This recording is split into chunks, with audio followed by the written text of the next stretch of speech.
Hello and welcome to this video. I know what you're thinking. You're thinking, oh no, he's got a guitar. There's nothing worse than a middle-aged bloke with a guitar. But I'm not here to play you some songs. I'm not here to do anything like that. I'm actually here to try and help you non-musicians understand why us music YouTubers of a certain age criticise modern pop music for being too simple. I actually want to explain what's going on there and actually counter idea, because I don't know whether it's actually the case. So when you listen to a lot of modern YouTubers of a certain age, they may go and listen to the Spotify top 10. You know, I'm not naming names. You know, you might sit down and listen to Spotify top 10, and you might go through that, and you might be a bit sniffy because it's too simple and repetitive. And you might sit there with your guitar, you know, with your brilliant hearing, and be able to get the chords just like that. And be able to go, well, look at this tune, it's only got 4 chords and they're all basic chords. And the non-musician can, why are they basic chords? What makes them basic? What makes it simple? Why is that no good? Right, I'm going to try and explain that on this channel. And I'm going to try and show you the songwriting process. And I want to show you how the songwriting process is not this magical thing that comes from the gods and you have inspiration like the films say. That the actual mechanical process of writing the song is pretty straightforward if you understand how it works, right? And once you understand that, then you'll be able to judge whether a song is great for the reasons that people on the internet say, which is often because the chords are more complex. Basically, that seems to be the overriding thing. The chords are more complex. So what are chords? Well, I'm going to explain to you what a chord is. If we take a major scale, so we take C major scale. Now, theory is names for things. So much the same way as if you listen to a scientist and they say, if you look at an atom and you can say that atom's got like imperial entropy, and you go, I don't know what imperial entropy is, and as it moves around a stationary cause, I don't know what a stationary cause. Words, if you don't know what they mean, it means nothing to you. And when somebody knows what they mean, all they know is what the word means. And that's what harmony is. And that's why it seems complex, because people go, well, if you take that major scale, but if you flatten the 7th note of the major scale, you get the Mixolydian mode, and that will make the root note into a dominant chord. And then when they talk like that, they go, I don't know what you're talking about, right? But the major scale is the name of a sound. It's a name of 7 notes, right? If you look at a piano, there's 12 notes there, basically. You can say, no, there's not. There's billions of notes, but there's 12 notes. Oh, it's too hard to explain to you. Why don't you know about harmony? And it's your job to come on here and explain it to them. I will then. This is a note. That's the note C. Or we can number. That's our first note. We'll call it 1. Or you could call it Do. Do, a dear, your feet. You know that. So there's 3 names we can have for this note. We could call it C. We could number it, number 1. Or we could call it Do. Now, we could go up to the next note here. And we could call that D, or we could call it number 2, or we could call it Re. Right? Now, I'm going to go, when I never use this because I wasn't trained this way, but I'm going to go with the Do, Re, Mi thing, because everybody knows it, because everyone's seen Sound of Music. If you haven't seen Sound of Music, switch off now and go and watch it. It's only about 3 hours long, and then return when you've watched it. Right, so, Do, a deer, a female deer, Re, a drop of golden sun, Mi, a name I call myself, Fa, a long, long way to run, So, a needle in thread. Right, so that is there. So we're going to name these notes of the major scale, so you know the sound. You only need to know the sound. If you don't know this sound, you're tone deaf. Stop listening to music. Go and do something else like gardening. Do, Re, Mi, Fa, So, La, Ti, Do. They are the notes of the major scale. And if we make tunes out of that, it sort of makes sense, because everyone knows the sound of the major scale. It's like the major scale's got enough spaces in it and enough bits together and enough note to come up with some nice notes. So I'm going to come up with a melody. So I'm going to play the Do. Right, I'm going to go with the Do. Then I'm going to go Do, Re, Mi, Fa, So. So I'm going to go up to So and I go Bum, Bum, Bum. And then go to Mi. Bum, Bum, Ba, Da, Do, Do, Do, Mi. Ba, Ba, Ba, Ba. That's my melody. And then I'm going to create a sort of answer to that, which will go, that's far, far away from there. So I've now got a melody. Now, anybody could do this. If you've got a child and gave them the notes in front of them, right, like sort of little bells that they can ring, and then just say, can you just randomly come up with something? And they go, bing, bong, bing, bing, bing, bong, bing. That is a melody.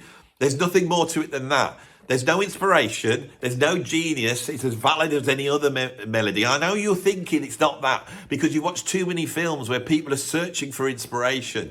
But it's not like that. I have randomly gone, da, da, da, da, da, da, da, da. That's my melody. Da, da, da, da, da, da, da, da. Now, contained within this major scale, right, is a chord that exists on the do. There's a chord that exists on the do re. There's a chord that exists on the mi, right? And there's 7 of them. And all these chords go together, right? So the first chord sounds like this. Second chord sounds like this. Third chord sounds like this. Next chord sounds like this. Next one sounds like this. The next one sounds like this. The next one sounds like this. And the last one, back to beginning, right? Those are the 7 chords that are contained within our major scale. You don't need to know the names of them. But if I play them in a row, you will know the sound. These chords all go together. You don't have to work them out. You don't have to think, what's my next chord? These all go together. So in order, the first chord, I'm going to number them this time. So we're going to go 1, 2, 3, 4, 5, 6, 7, then back to 1. So 1, 2, 3, 4, 5, 6, 7, back to 1. Those chords all work together, right? And you can literally take random notes and then put any of those chords underneath it and it will work. A robot could do it. No, that's not the case. You have to be a composer, don't you? And know how to put them together. No, you don't. This is what's called diatonic harmony. It's dead simple and anybody can do it. Right, so what I'm going to do is I'm going to come up with one of the most favourite chord progressions made out of these chords. It will be the first chord. I'm going to do the 5th chord, sorry. 1, 2, 3, 4, 5. So first chord, 5th chord, 6th chord, and the 4th chord. And the name of that chord progression, surprisingly and very simply, is called 1, 5, 6, 4. And people love this chord progression. Now, I could explain to you why, but you don't need to know. The fact is, people really like this chord progression. All those chords work together, but I can put these chords in any order I like. And they'll all work together. Right? And I can take any of the chords in the major scale and I can put them together. So I can go D, D minor, F, A minor, G. Right. Now this is how easy songwriting is. If we take this melody, and I start just banging randomly chords out of the major scale. Let's see what it sounds like.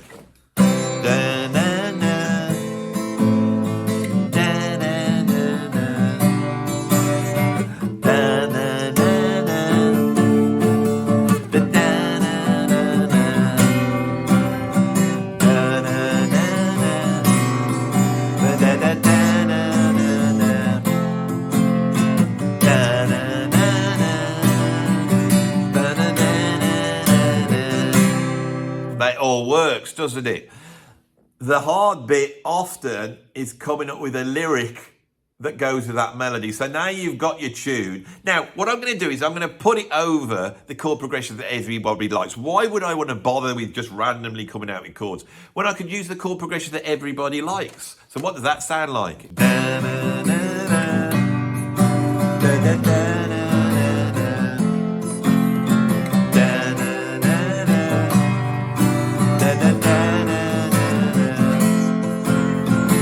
this point, it starts to get a bit boring, doesn't it? So why don't I just change the melody a bit? So I might go.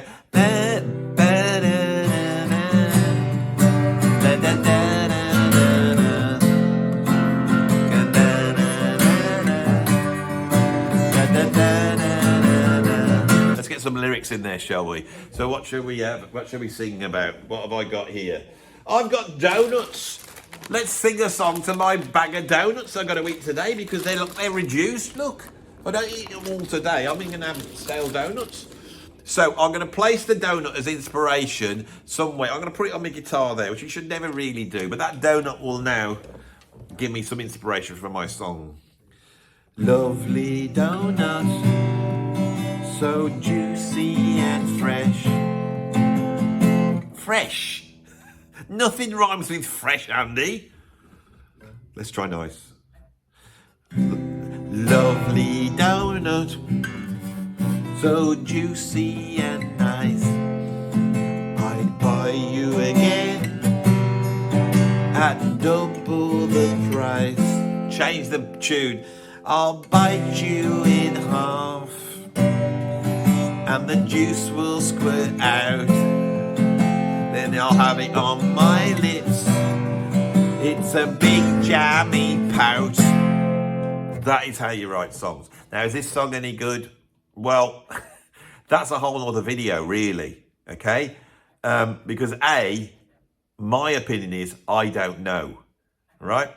It could be, I mean, it's probably awful. It seems awful, but I am using all the devices that makes pop songs. I've got the chord progression that everybody loves. The general public love that chord progression. Musicians hate it because it's so basic, it's so predictable. It's used on a million songs. With or without you, with or without you, I can't live. With or without you, let it go, let it go. Da, da, da, da, da, da. So people love it, right?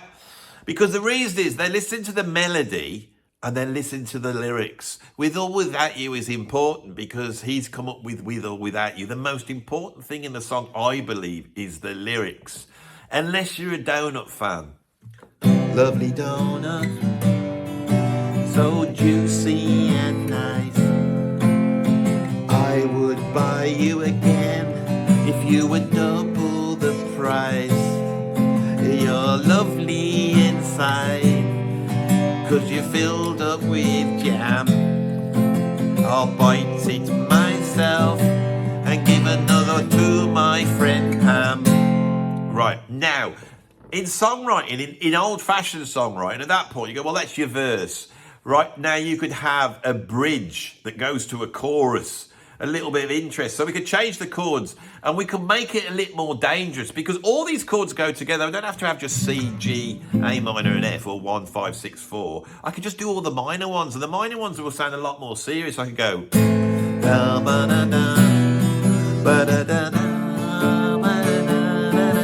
Now a minor is a lot more stressful. It's a lot more serious and it will then create attention to go to my chorus. Now, I haven't discovered this. This is the bleeding obvious, right? So I'm going to now improvise our bridge. My lovely donut, so juicy and nice. I would buy you at double the price. Bite you wide open and you're filled up with jam. I'll have one myself, the other one I'll give to Pam. There in my bag was a lonely stale donut. It sat right there, all sad with himself. He thought nobody will eat me because I'm a bit stale inside. A very sad thing. As the donut he cried, but I said, don't worry, I will eat you little donuts, the little donuts.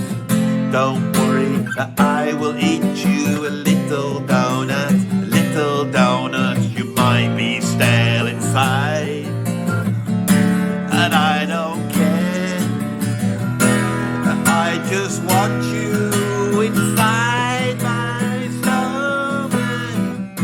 Now, what did I do there? I tell you what I did to really make it interesting. I decided, I can't believe he hasn't fell off. I'm going to have to bite him now on after all that. I promised you it, didn't I, Donuts? And you're going to be rewarded, you know, by achieving what you were designed for. Right? And there's a profound thing on this video that goes beyond songwriting.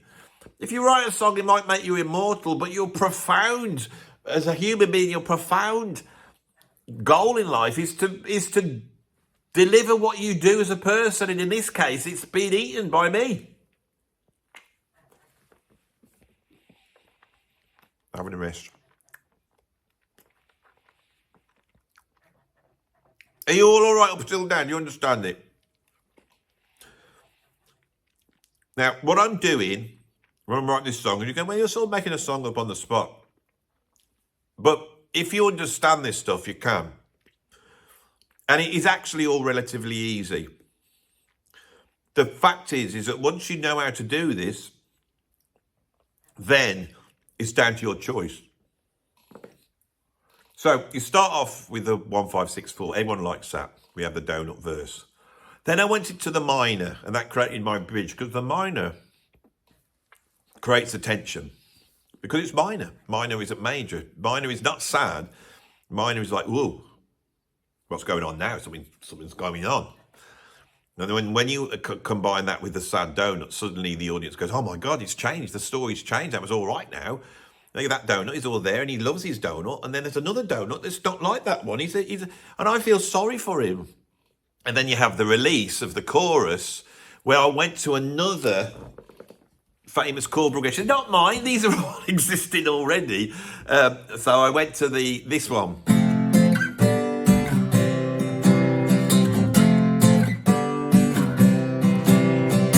Now this is a variation of this one.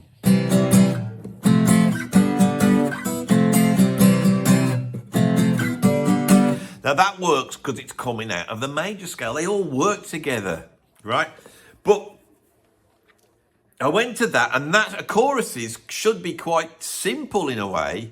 But once I got to the end of the chorus, I basically randomly thought, what chord is not contained in the major scale? And I hit it. I went to a B flat major. And then I thought that'd go even a little bit more complex. And I went for a D with an F in the bass. It was actually a D sus. So I got this. And then I went back to the G. Now the reason why I went back to the G, and you don't need to know this, but that G chord, the 5 chord, if you put it anywhere, it'll sound like it wants to go back to the first chord. So if I went like this. I was walking down the road again, and I met a little cat. He was wearing a little hat.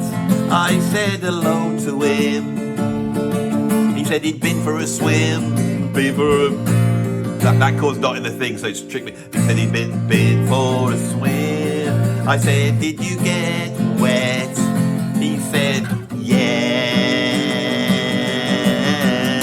That's the G chord. Wants to go back to the 1. So I can go as random as I like. And these are all the tricks of songwriting. Now, what I want you to get is the realization that complex chord progressions are no more difficult than easy chord progressions, right?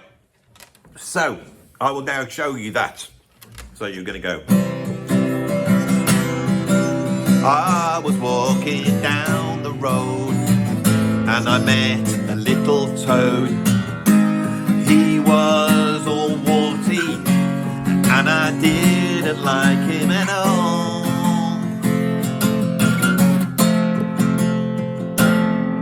He said to me, nobody wants to know a warty toad at all.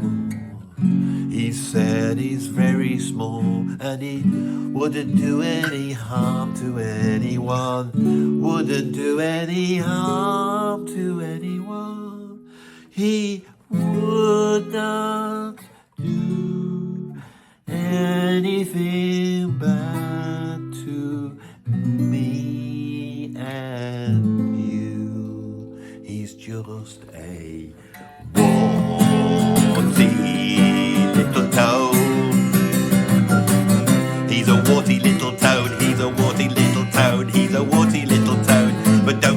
alone. He wants some friends just to watch. My songs have all the same.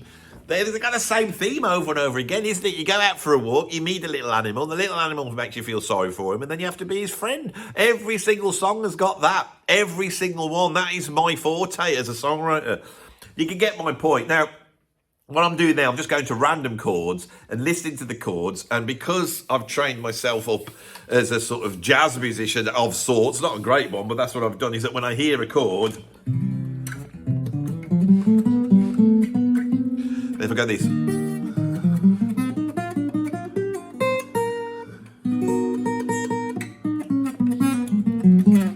and that is a practice routine I do quite a lot. Hit a chord, play over it, hit a chord, play over it. Training yourself up to hear melodies.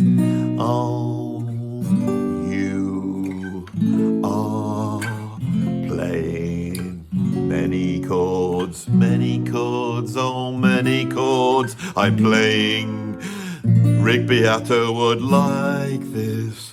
He would think it's complex. He would say you don't often hear these sorts of things, and so these weird chords are strange, right? It's like the complex, when it comes to chords, complex and simple, they're exactly the same. There's no difference. It's what you do with them. Now, what are we dealing with when we look at this phenomenon that's going on the air? I'll tell you what it is that when the technology was singles, people bought singles, okay? And singles, when we 78s, they only had about 2.5 minutes on. So you had to make a statement pretty quick. But then in the 40s and the 50s, singles emerged and get 3 or 4 minutes. And so you have to make a statement within that. And so you come up with a song structure, which is 3 or 4 minutes long, which is usually verse, chorus, middle, chorus. You know, and there's variations on it. But it's a very... it's not Beethoven's Fifth Symphony, but there is an arrangement there because someone's bought the single. They want to be taken on a journey. And so the songs had a verse and a chorus. And we all grew up at our age knowing that there's going to be a verse and a chorus. Now they are marketing the tracks on TikTok. And there you're dealing with almost just one bar. So that one bar has to pack everything in that a song had into that one bar. Now, if you take 4 chords, because that's about the most you can get into one bar, maybe 4 chords, 2 chords, or maybe 1 chord, right? And you're saying, well, they don't have tunes with 1 chord. Yes, they do. And this is the big problem I have with this sort of Rick Beato, where's the chords? Because in 1967, James Brown went into the studio and he recorded Cold Sweat. And Cold Sweat is the whole verse, all of that is just basically 1 chord, okay? Right? And so a 1 chord vamp would sound like something like this. I'm walking down the road today, and I'm trying to think of something to play. I was looking around, trying to think of a funky sound. I was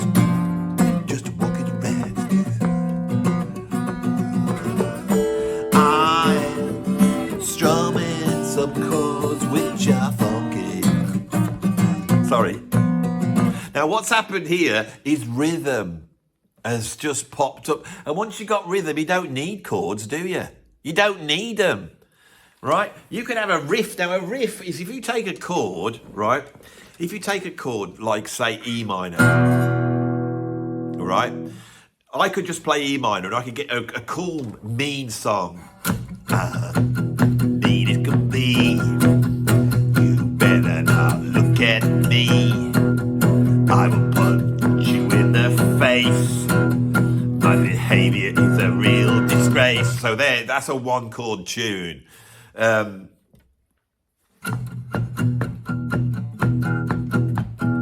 a mean bad man. I walk around in a real bad mood. Don't mess with me. So say you got that meanness. Well, that's a bit boring. So I could add rhythm into it. I could go, a real bad man. Don't you mess with me. But what I could do is take the notes of the chord and I could go. Now that's still the chord.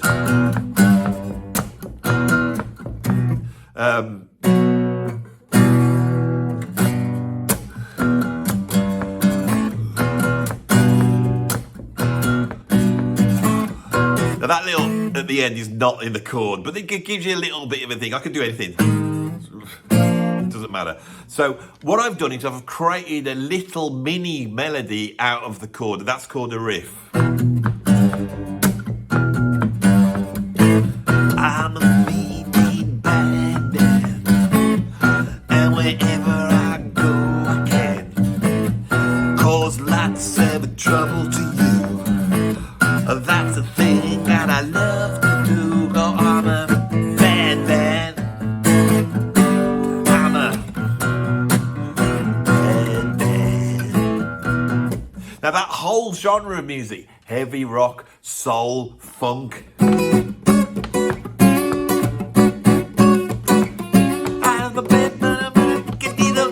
this is just one chord, and I love stuff with one chord. I love it.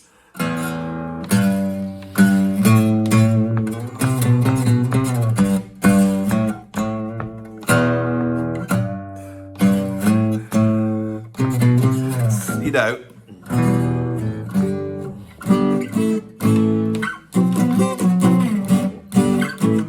even though those it's hinting at a chord, but that's basically E minor, right? And so in music, there is a revolution that happens in the 60s where suddenly the chords are changed for all sorts of different things, all sorts of things going on, and chords don't become as important.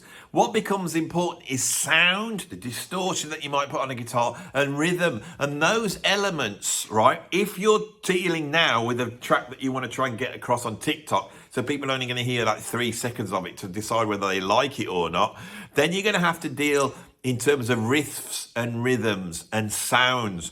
So it might only be 4 chords, but what they've done with the production is make those chords very, very interesting by taking the chords, dividing up different sounds, creating samples, beats and loops. And this modern music is a lot more about that. It's a lot more about those elements. Now, because as you can see, if you play these chord progressions, 1, 5, 6, 4, people like it. So then what a musician needs to do is think, how could I play this chord interesting? So if we've got this,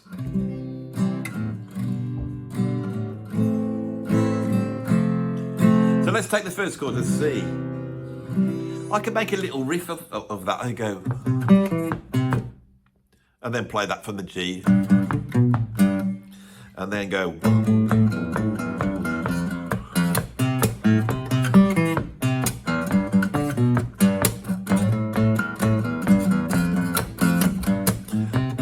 Now, when I used to teach music, I used to say this is so important that once you've written your song, if you've got your song like,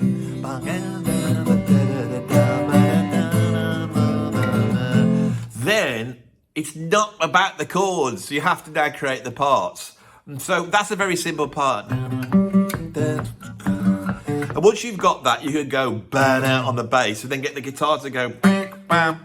So you get bass, bass, and the drums are going boom, blah.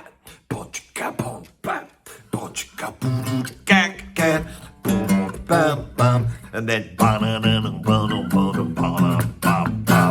that used to happen with a band in a room. Now it's done with modern technology. So when we listen to modern songs, we're hearing tunes that are much more shorter in their attention span. So they're having to pack it in. So these are the 4-chord songs, and we get. What they're doing is using the computer to create the interest rather than the band creating the interest. And our ears of our age, we're used to the band. So we wait for the guitar parts of the drums to do something within that. So, for example, I could go, right, rather than play the C major chord, I could change it to like expand on it. It's still the same chord by adding a 9 in.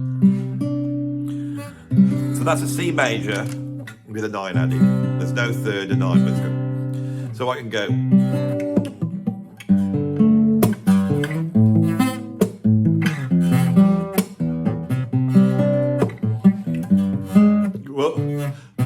Sorry, I'm not very good. So this here, what I'm trying to do.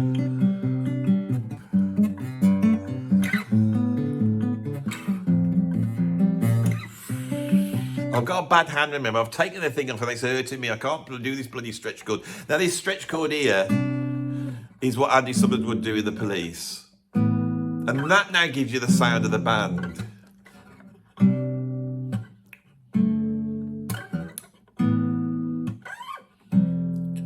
Let's do Copeland.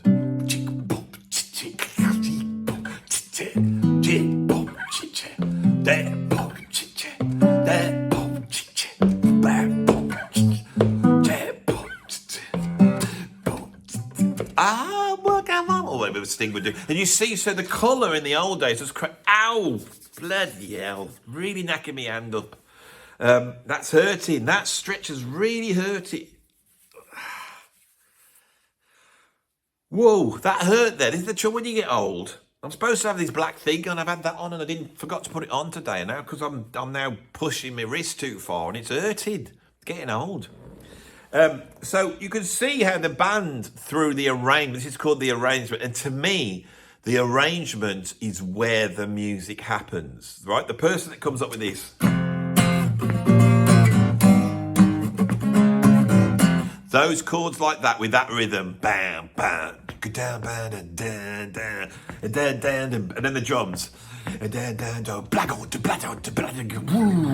That is what makes the song great. It's not the chord changes, it's the arrangement, right? And arrangers before rock music were separate entities. They would come up with an arrangement for the song, right?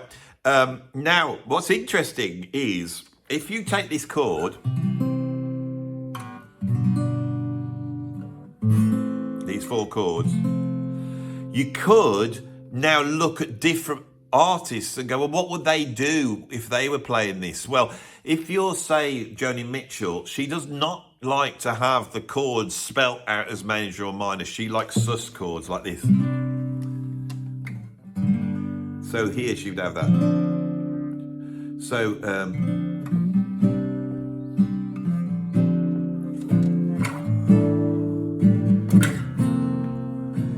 that would be not quite like a Joni Mitchell thing.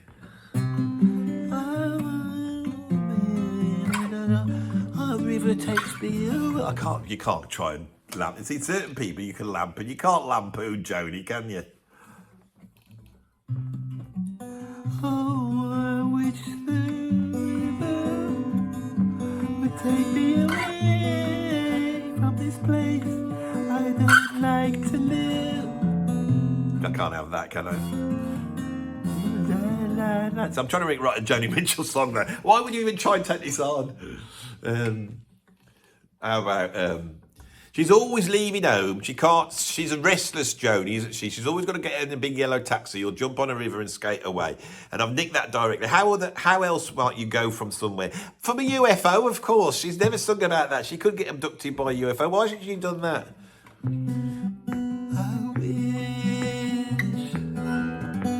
Because it got too cool on. I wish that a big UFO would take me away. Take me away from this place. Great big shiny UFO. It would have some aliens in it with great big eyes, big black sad eyes. Oh, I could see it coming.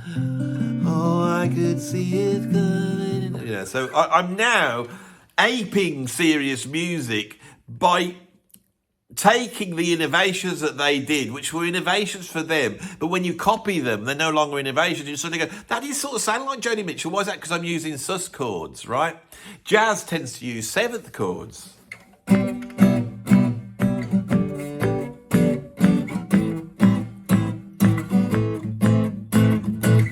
Sitting on the porch, bloody Jack Johnson would do that, wouldn't he? What would he sing along? He'd sing along about kicking back in his hammock. So he would go, kicking back in my hammock of the relaxation, drinking some beer, let's having a little sleep. I like to put one foot above the other and sit cross-legged. It is a lazy treat. Right, so that is what they would do. When you get to all the complex stuff, Stevie Wonder and all that, and you go, well, what they're doing is extending the chords out even more. They could extend them all to ninth chords, right? So I could now go.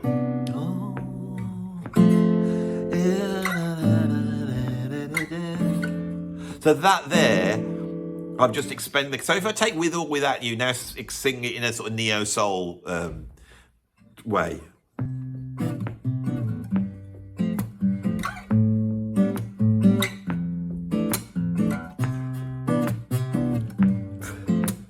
You can do it, Andy.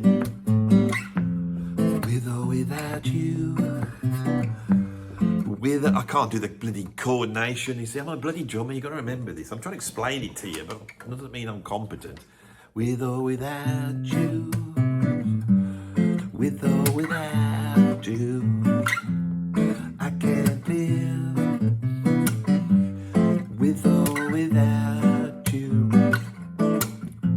You see, so all this manipulation, what I'm trying to do is, I am not a songwriter. I haven't been involved in songwriting, but I'm a musician really, and I'm a composer.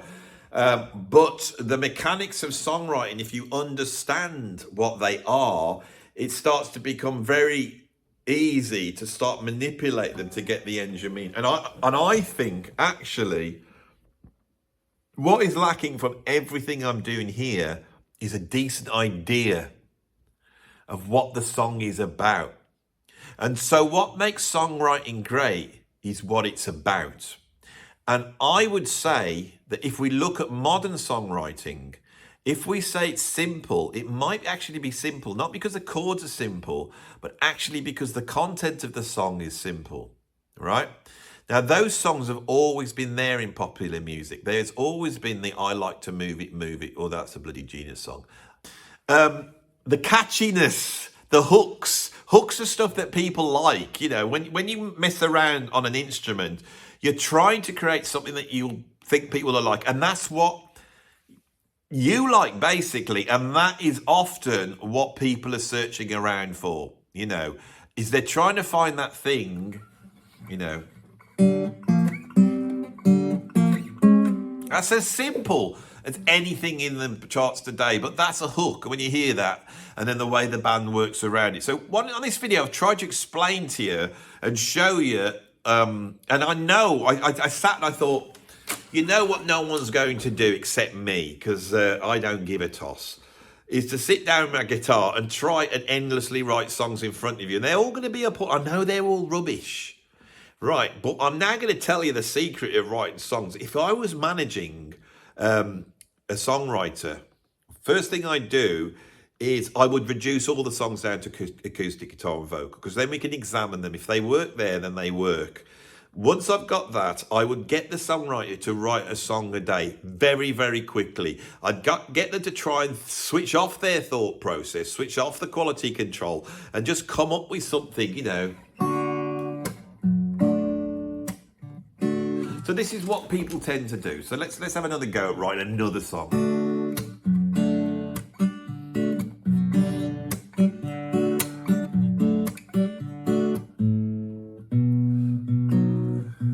So I've come up with a more interesting chord progression. So I'm going to do a D, and then I'm going to go for a D sus with an F sharp in the bass, back to D, and then I'm going to go to a B minor. So I'm going to go.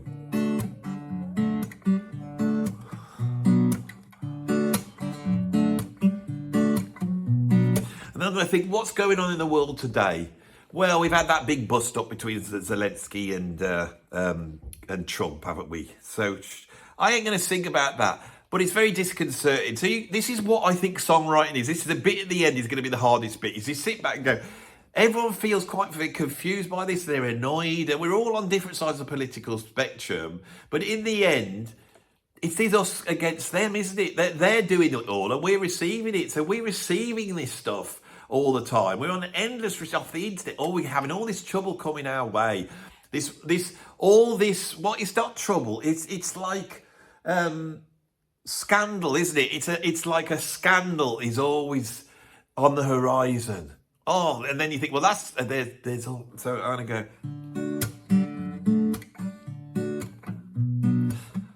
There is always a scandal on the horizon. Doesn't work, does it? It doesn't fit.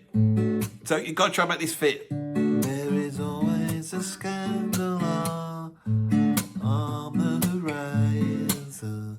There is always a scandal on the horizon.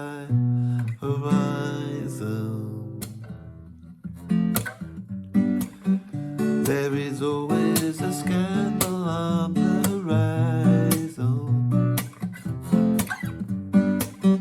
There is always an outrage in the air. I'm nearly there. I'm trying to write more seriously now. I'm not a songwriter. I thought I'm going to try and do it in front of you so you can see the mechanics of it. There is always a scandal.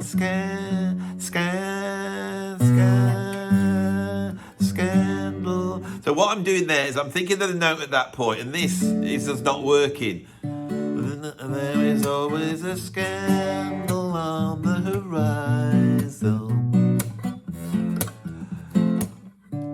There is always some outrage in the air.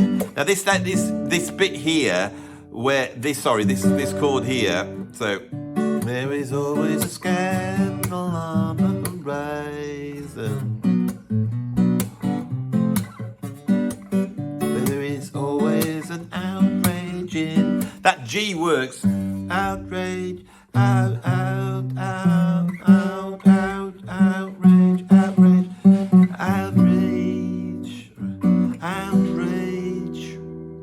Now what I'm doing is, knowing my harmony, I can swap these chords. So this G, I can swap to a B minor, it sounds very similar, or an E minor. So I'm going to try and do an E minor there, because the minor is more, as we said, is a little bit more, based on the lyrics, is a little bit like all serious. So there is always a scandal on the horizon.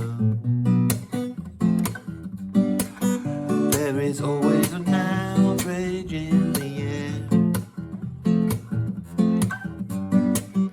Somebody's trying to get you all stressed out now. Now, I've got the meaning of the song, and it's quite chirpy. This is quite chirpy, but the lyrics are a little bit more troublesome, and that works better. But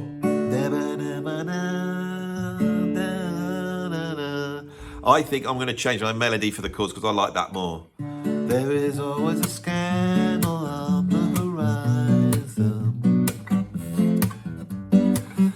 There is always an outrage in the air. They're trying to get us all against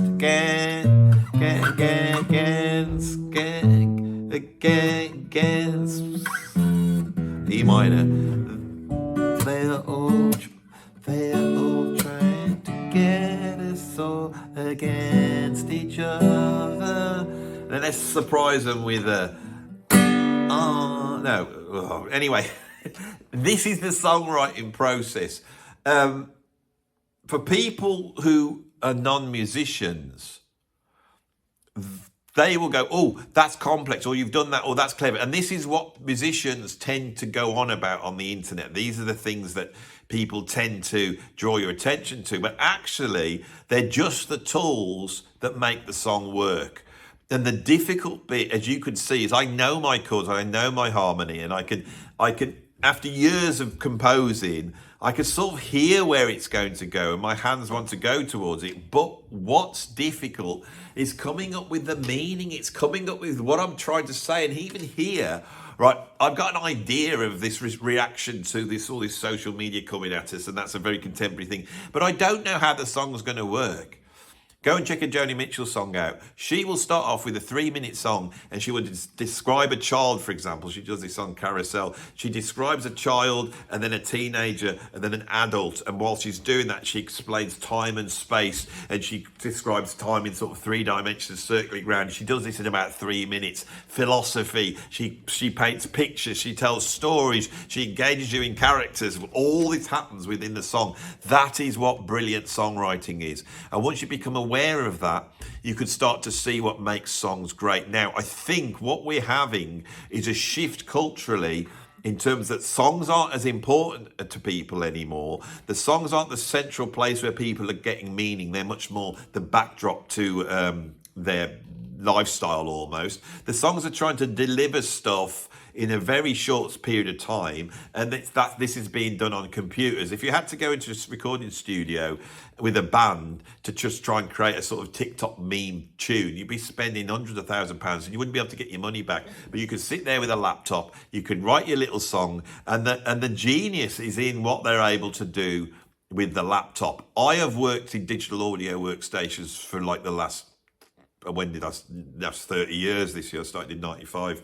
And I have produced dance music, but if I had to produce a song now, it wouldn't be the melodies or the chords I couldn't do. It would be the fact I wouldn't know how to create that sound, the sound that the computers are making, the sounds that the digital audio were able to Live or Pro Tools or whatever it is. I wouldn't know how to record the vocals. I'd know how to get a decent sound. I'd know how to mix it, but the sounds of the production and being able to hit something that is a sound of our time. These are all the things that make the music hard today. And for someone our age, my age, your age, or Rick Beato's age, our frame of reference is not that, it's the band, and we can appreciate it. So even if you put on a Ramones record where it's really stripped down and simple, we can appreciate the stripped down and simple. We know that they've reduced the chords down to just power chords.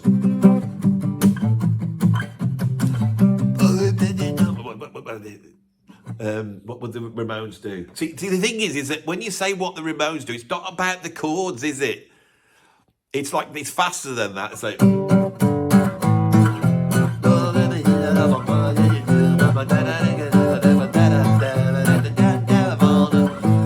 That sounds like pop punk, so we're getting closer to what the Ramones do. They would...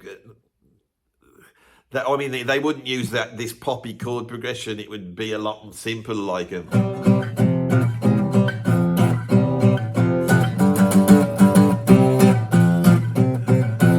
they'd have a chanty thing, wouldn't they? Like,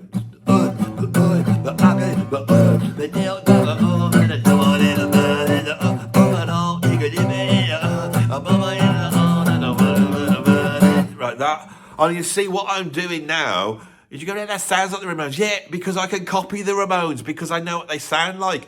But the Ramones didn't copy anybody. Remember, I don't like the Ramones, but I could still sell them to you, because what the Ramones is, they're brilliant, is because they sound like the Ramones. Squeeze sound like Squeeze. Elton John sounds like Elton John. ELO sounds like ELO. Velvet Underground sounds like Velvet Underground. And that's what makes them great. It was the sound of these musicians together in a room doing their thing. And a lot of this was magic. You know, a lot of these things is that their personalities and what they knew on the instruments just fitted together so well. A few weeks back, Rick Buckler died from the drummer with what they called The Jam. Right, and The Jam is one of those bands that's formed at school. Right, they're called The Jam because when they were little kids at school, and they would go, "Are you going to The Jam?" And that's how they got their name. It was just The Jam that they'd go along to. But unlike all the other bands at that time, when Bruce Foxton, Rick Buckler, and Paul Weller went into the room together and started to play, it was incredible. And you listen, to That's Entertainment, and you listen to the arrangement of those songs and how they all work together and how everyone is bringing in something absolutely unique. Come on, people, say and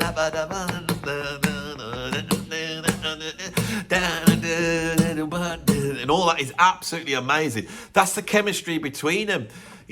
Rick Buckler died at the weekend. That's gone. It's gone, right? this is what we know. There's stuff going on, but the thing in music, and they're incredible. The producers that work behind the Kendrick Lamars and work behind the Taylor Swifts and work behind the Post Malones and work behind all these people, the producers are really talented people, and I've met them. They are really talented. They're usually very good musicians, usually with a jazz background. I know my ex-student Adam Walder, who became Funk Agenda and produced the likes of Black Eyed Peas, is a very strong jazz pianist. My friend Timmy Vegas, who had a huge hit record with the house track Strings of Life, Strong on My Own, can play giant steps. Matt Tavares, who's been on my channel, who's worked with Taylor Swift and Kendrick Lamar, was originally in the jazz group Bad Bad Not Good. These are really incredible players, without a doubt. Right, and what they're doing is really competent. And I'm going to tell you right at the end of this video, it's taking me nearly an hour to go. When we examine these songs our age and we examine them and we don't like them, it's not because the chord progressions are simple. We would sit there listening to a whole bunch of songs where it had really simple chord changes or no chord changes at all. What it is that we grew up in an era where the ultimate technology for getting a handle on the society around you was the record, was the album. You'd go to that album and you wanted so much meaning in that album that you would only be happy with Dark Side of the Moon, you know, or Out of the Blue by ELO. You needed that much information because there was no more. There was no internet. You couldn't watch films in your house. You got the television, and that was like, when I was a kid, was like 3 channels, and it was all the stuff that your parents liked. And the only way I could access what I wanted to know and what I wanted to experience and to have my mind blown was on the record, and the band stepped up to that. That's no longer the case. The kids are getting their information from computer games, from TikTok, from Instagram, from weird apps, from stuff they're involved with directly. And the big difference now is that the creativity of our era was us as the audience receiving the information from the gods, the Led Zeppelins and the Pink Floyd, you know, these other people. If you met them, you would go, oh my God, you're not worthy, all that type of thing. That is our age group. Now, creativity is much more being put back into the hands of the people, right? So people will make tracks. They will make tracks using AI. They will make tracks using like digital audio workstations with sample packs, and they will be involved in it. They'll be able to express themselves. And the thing that we recognize as being excellent will not be there anymore. But there is another excellence, but it's not as good. And the reason why it's not as good is because the music does not play that social part anymore in the grand scheme of things. It no longer occupies that space. Films did for longer, but once they devolved into cartoons, we just had hundreds of Marvel films, and now that's run out. Now films aren't doing it because there's more interesting stuff to watch over like 15 episodes of an on-demand thing that, you know, that can be made simpler and quicker with digital technology. The whole thing's changing. Everything's changing. The place where we go to get our aesthetic hit, to get meaning and a sense of quality and wonder, is no longer music. Music just plays a part in that stuff. So music has retreated into the background, right? It's retreated into the background again. And other art forms are stepping forward, and these are new art forms, and that's what we are experiencing. But us oldies, we can still listen to the whole music, we can still appreciate it. I think I've got to the end of this video now, haven't I? It is time to say goodbye, time to like and subscribe. You can also follow me on Patreon. Over there's lots of extra content, or you can put some money in my PayPal tip jar.